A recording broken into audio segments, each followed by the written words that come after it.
Good morning, traders. Welcome back to the channel. Let's start this special day with daily time frame. Why special? Because today is my birthday. Okay. According to daily time frame, as we discussed in yesterday analysis, that our main target for this leg is 4900 area. Gold break this resistance,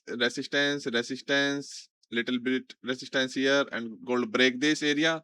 Now this is support, which is 4600 to 4550 area is support for gold in daily time frame. If price reach this level, we may see a pump towards our target of 4900 area.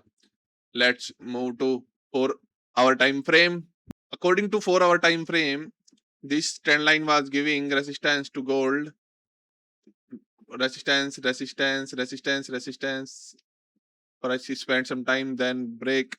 Retest of this trend line is still pending. If price reach in this area, we may see a pump from the trend line. If price, in case if price reach this area, which is 4440 to 4410 area, this is the best area in 4 hour time frame for a swing trade.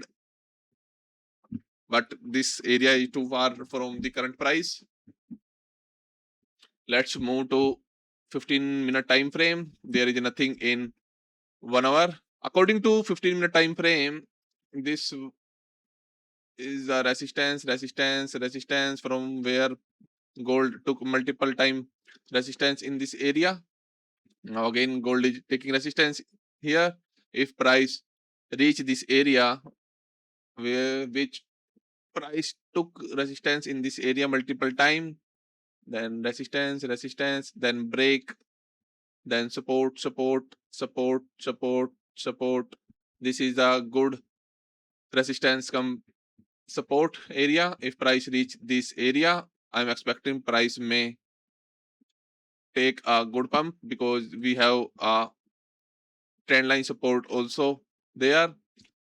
Trend line is intersecting in with horizontal support. So the 4640 to 4625 area is a good support for gold. That's it for today's, guys. Hope you like our analysis. If you like it, please do subscribe and press the like button. See you tomorrow.